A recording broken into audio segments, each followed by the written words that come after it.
I got into Thai BL dramas quite recently, which I've talked about in another video, so I'm not going to talk about that here.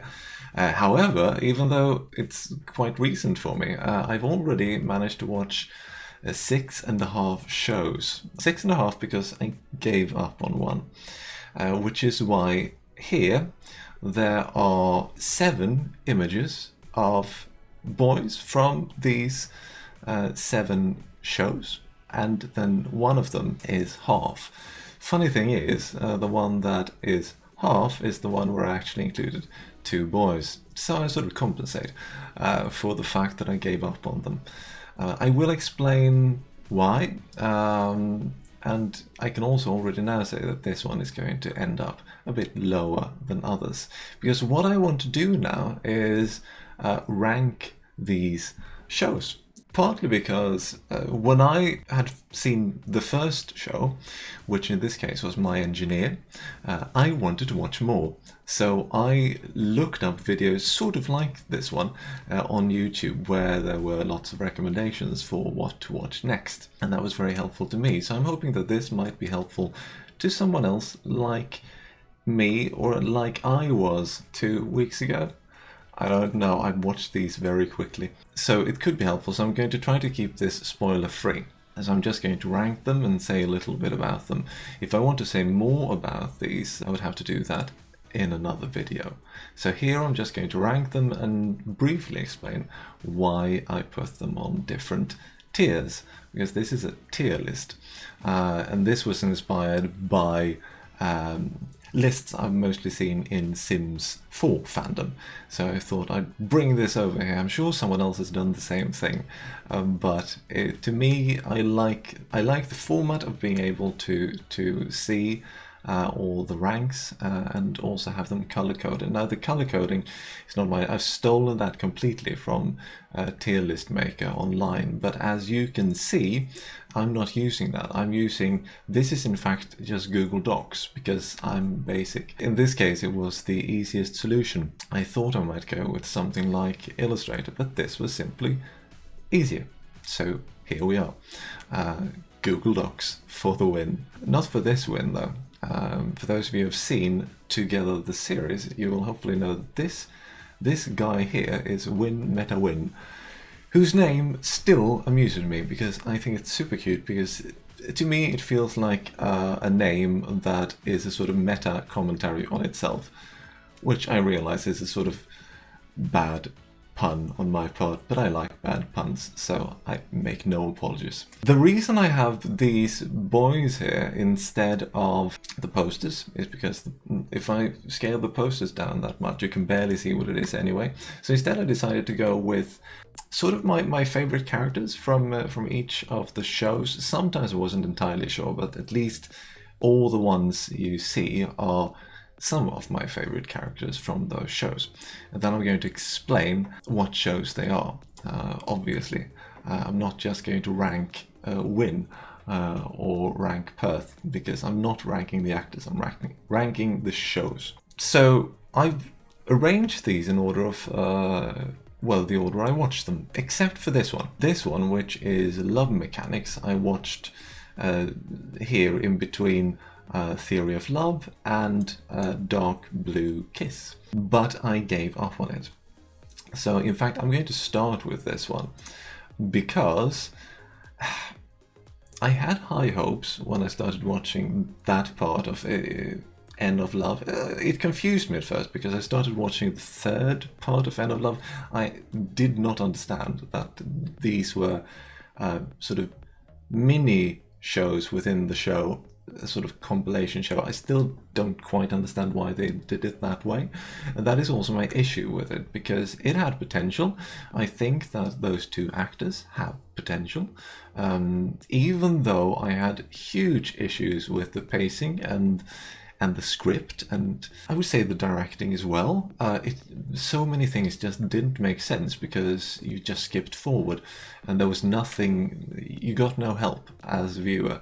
So it had potential to be a good full show, I think, but we didn't get to see enough to be able to tell. So in my opinion, it feels a bit like a failed experiment, which is very sad because I continued watching for I think more than half of that section, Love Mechanics, simply because I found these two engaging, and I think they could have been a lot better in a better show. So I'm hoping that we'll get to see them in something else. I haven't seen them in anything else, so I'm guessing this might be one of their first shows. Or the thing is, I'm new to this, so they may have been around a lot. I don't know.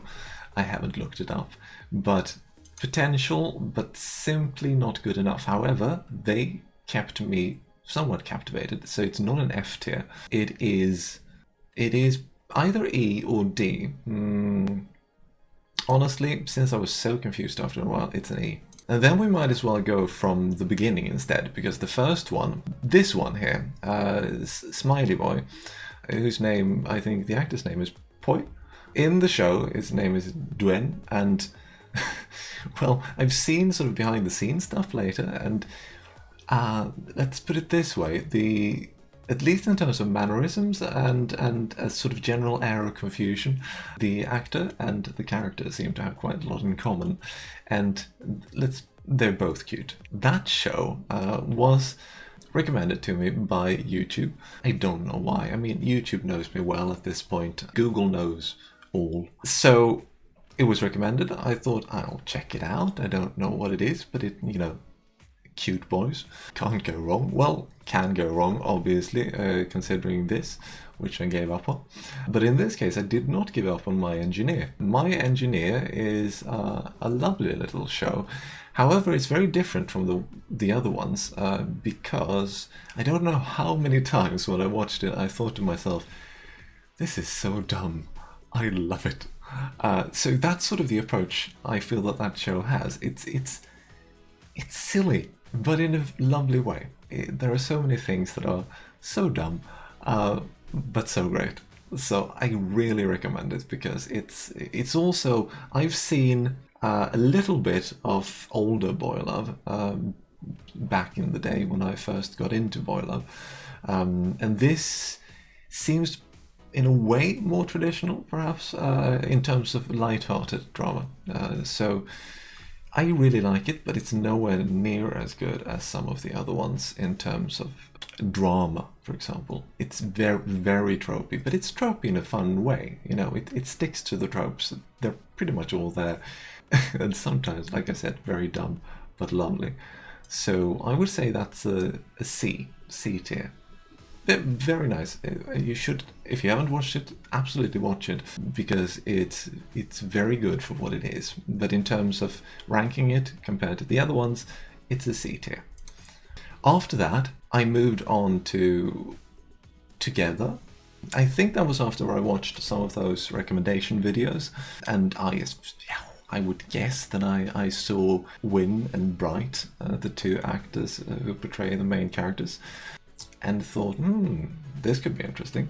And it was. So I started watching the first episode, and Time, the character that Win plays, had a voiceover, was running, and then encounters. It's been a while since I watched it. Salawat? I think. The other guy, anyway, played by Bright. I remember the actor's name, but not necessarily the character. So that definitely intrigued me because I thought, what's going on here? Why is he running? Is he a fan of this guy? It turns out that no. This was one of those classic things where we sort of see something from further into the series at the start, and then we get the explanation for what was going on there. And it's a really good, in many ways, very classic setup, be my fake boyfriend. And it works really well in this case. Without any spoiler warnings, I can say that the show has received a lot of criticism for its ending, but I actually didn't really react to that when I watched it.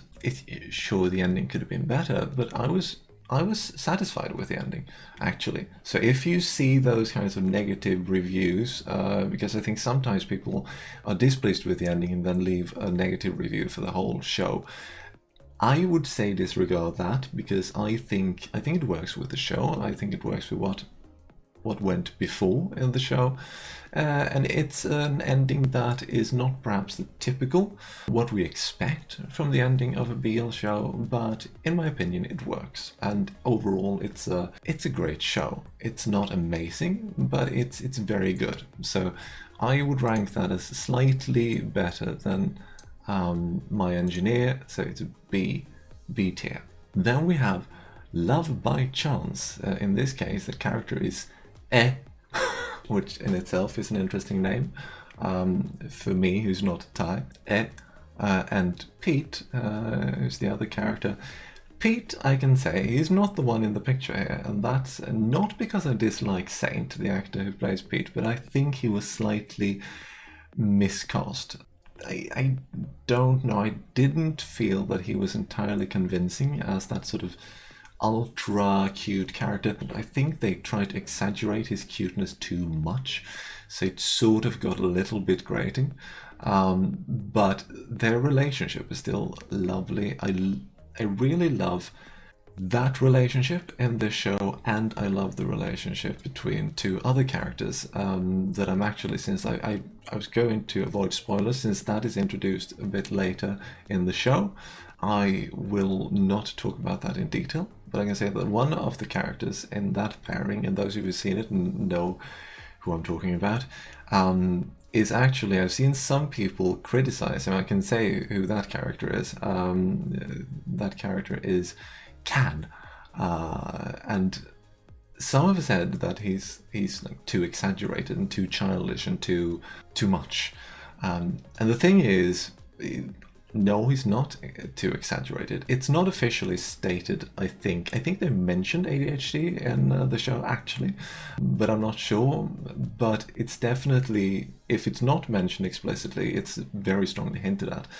And as a teacher, I can say from experience, that sort of guy definitely exists, who are just that much all the time. And it often means that people don't see what's sort of behind that and the strengths that those people have, because that's just an external characteristic, so to speak. That's just how they are as people. And I find it sad that people, also sometimes in the reviews I see, it sort of gives me those vibes where people don't see beyond that. And I feel that it was an excellent portrayal of a very realistic character, actually. Even though I think quite a few people disagree. Now, I find him charming and realistic, and I love the pairing he ended up in. However, there are also extremely problematic aspects of this show that have been discussed in detail elsewhere. They don't turn up a lot, and apparently they are sort of the show has inherited it from a show that I haven't seen, that I probably am not going to watch, that is extremely popular, TharnType or TharnType. I have no idea how to pronounce it. I haven't even watched the show, as I said. And that's to, those are issues of consent, for example, which are very problematic. And it's partly a cultural thing, but that may be, it may be cultural, sure. It doesn't sit well with me, and that is one of the reasons why this definitely, even though I loved it overall, it is not S tier, it's A tier. It's very good. I love the direction in general. I love the way, I love the cinematography. It's just an incredibly well produced drama in general, but in terms of the script and some of the pairings, there are issues that I wish weren't there. And that's why it's A and not S. However, we get to a drama that is produced, I think, to a great extent by the same team. At least, if I don't misremember, it's the same director. And that's Until We Meet Again. In this case, definitely my favorite character, and also I would say my favorite BL actor that I've seen so far, Fluke Nathach. I thought originally that was pronounced Natach, but apparently, I don't speak Thai. From what I've heard now, it seems like the CH seems to be something that is mostly quiet, and of course CH, that's just an interpretation of an entirely different script, so as I said, I don't know Thai, but apparently it's fluke, not ta. So, fluke anyway, and Palm in the show, and this show is simply amazing. It is not just the best BL show I've ever watched. It is one of my favorite shows. I think it's definitely one of my favorite shows of the past few years. I mean, it's incredibly good. Once again, the cinematography often is fantastic. When it really sort of goes for the feels, for the emotions, it really does. Yes, I teared up several times while watching that, and it hits you hard straight out of the park. Is that the expression? Suddenly it's just gone. But the first episode is so dramatic and so moving. And I know I read a lot of reviews of this one, because I'm always very interested to see how people interpret different types of storytelling and different types of visual storytelling and script writing, etc., because that's one of my interests.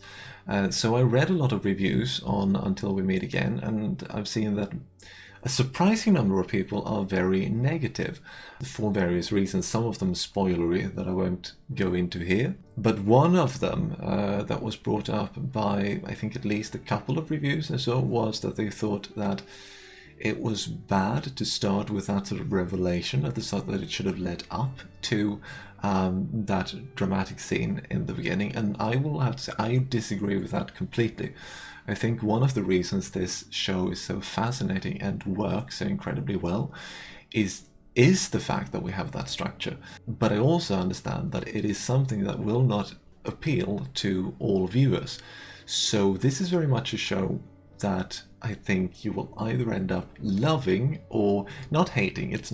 I don't think you could hate this show, it's too good for that, but a show that you could become very ambivalent about and have many complaints about if you don't like the way they approach the storytelling.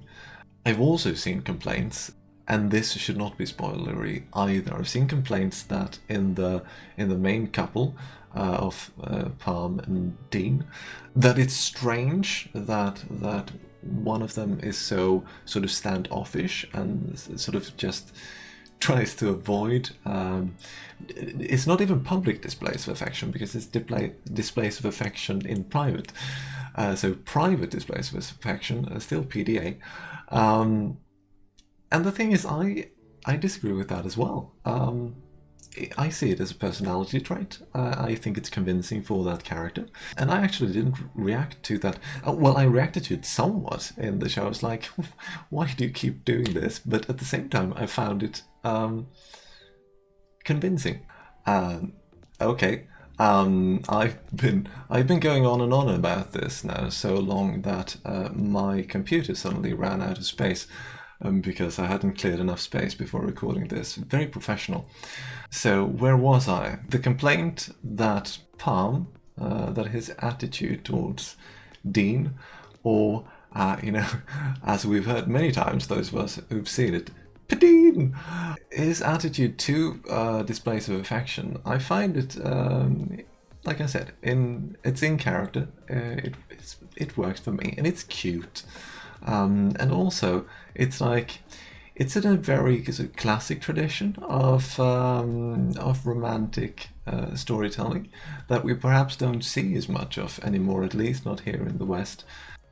But it works very well, in my opinion. And they also have this approach, very different from Love by Chance.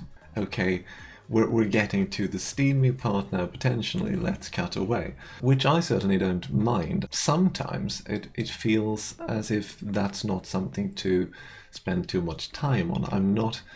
If I want to watch a drama or a comedy, I'm not there for the porn.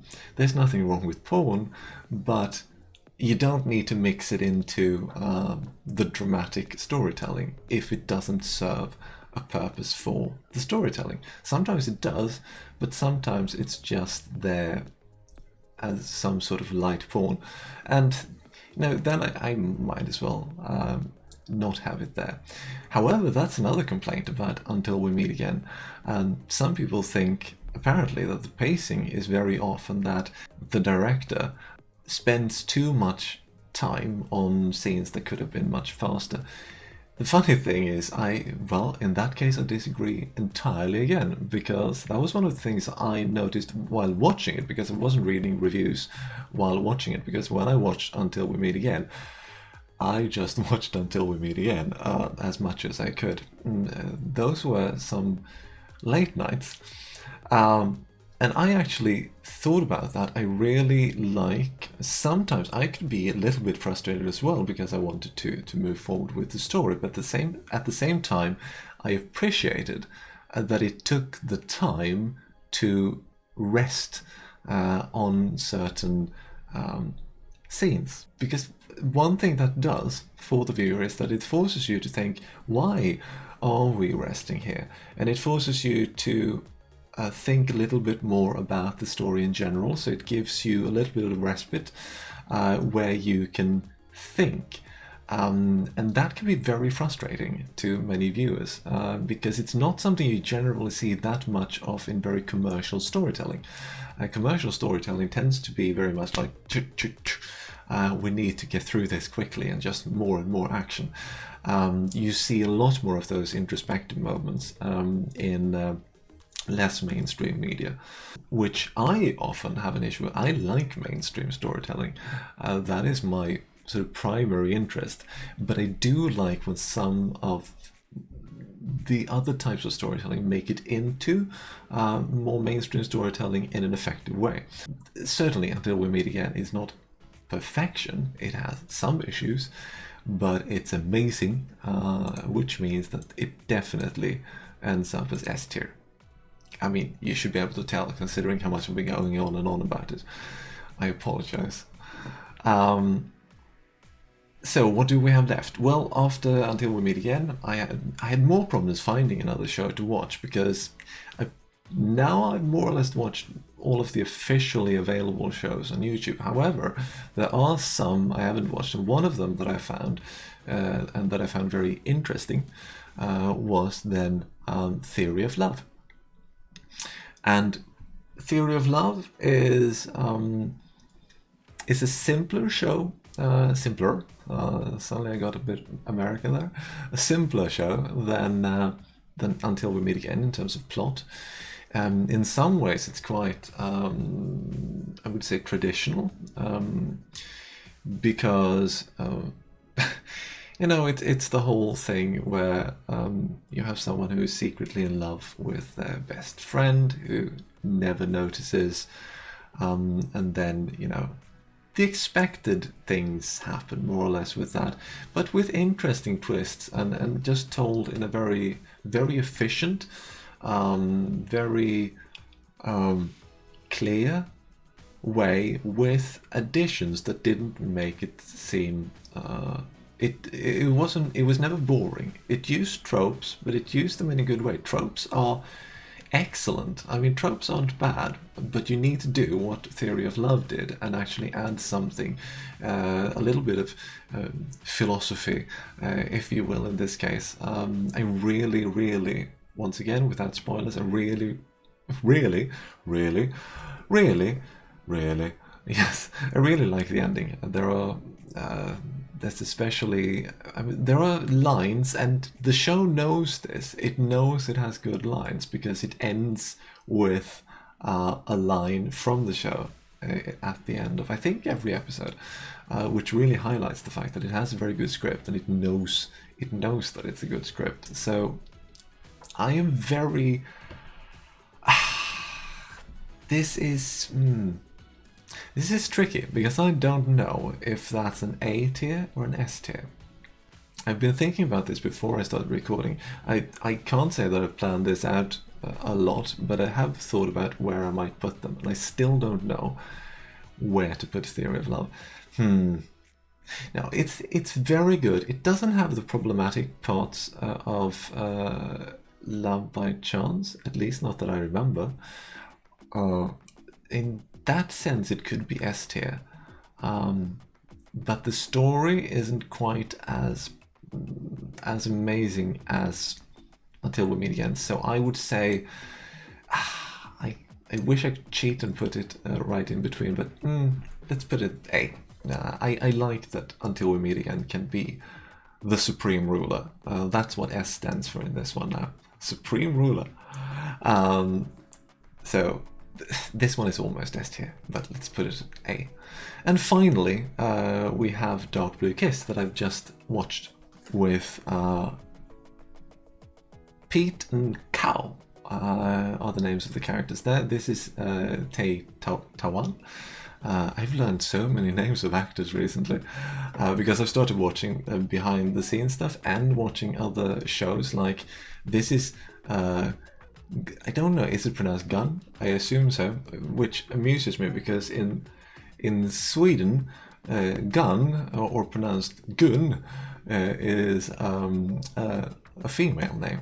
However, I watched Gun a lot with Off, who played opposite in Theory of Love, in both their Off Gun Fun Night and now in School Rangers. So I'm getting in deep with this whole boil up thing, or these companies and everything. So that's why I definitely I knew beforehand who this was, because I'd seen him in Off Gun Fun Night.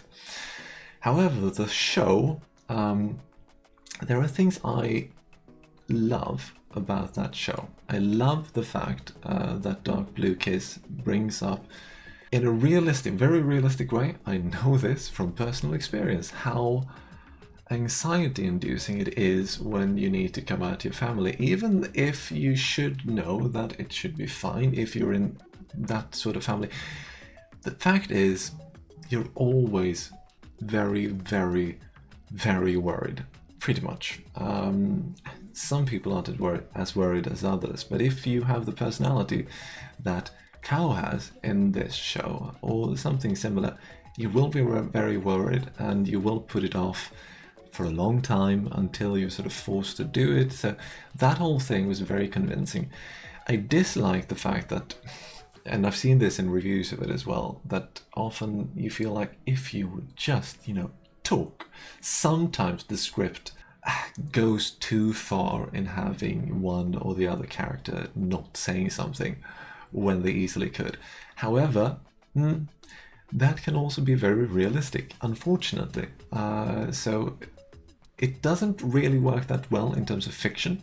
Sadly, it's realistic in terms of real life. So in many ways, this is a very realistic show, but sometimes that realism doesn't work as well in a fictional setting, because what we want in fiction isn't really, we don't want realism. That's why projects like naturalism didn't really work and didn't really become a hit with audiences. Realism, just in general, works, but it tends to work when you combine it with things from romanticism, essentially, when you combine it with storytelling that isn't, stories like that, stories that we expect in stories in fiction, do not exist in that way in real life. If we just reflect real life entirely as it is, it tends to both seem extremely unbelievable, and it's also really annoying when we see it portrayed in that way. So we don't want absolute realism. And that is perhaps one of the issues with this one, that it doesn't work, even though it brings up in a realistic way issues that are important. Sometimes it doesn't work that well as a drama. So I would say that for the issues and for excellent acting in many ways, it's not A tier, but it has more depth to it than My Engineer, so it becomes a B tier. Yes. And that's my ranking. I'm satisfied with that ranking. I wish this one could have been higher, and it could probably have been if it had been a full-length show. But as it is, it started making absolutely no sense, so I just stopped watching because maybe I'm just stupid, but I did not know what was going on. So that one has potential, but it's not something I would recommend watching. But it has potential, so therefore it's not F tier. everyone should watch Until We Meet Again. And certainly everyone should watch all of these here. If you haven't watched one of them, do. That's an order. Sorry, no, I can't order you to do anything. Do it if you want to. That's my tier list. Very unplanned and unprepared, and I've probably just talked your ear off and been generally annoying. I apologize for that, but you know, I do my best. Now I want to find another BL drama to watch on YouTube, preferably from an official channel. And currently I don't know what that would be, because I think TharnType is there somewhere, but I'm very skeptical. I think I'm probably going to check it out, but things I've read about it make me suspect that I will not be happy with it, because there is a limit to how much romanticizing, yes, whatever. There's a limit to how much non-consensual stuff I can see that is being romanticized. Let's put it that way. It's something that in Love by Chance almost made this one drop down. So yes, I do not like that aspect of BL. But I am also going to look into it more. I'm very interested in why it has happened. I've read some articles on the cultural aspect of it, so it fascinates me in an academic sense, but I do not like it as a viewer. And I've continued talking. I really should stop now. If you made it this far, congratulations, thank you. I never know how to end these things. Bye.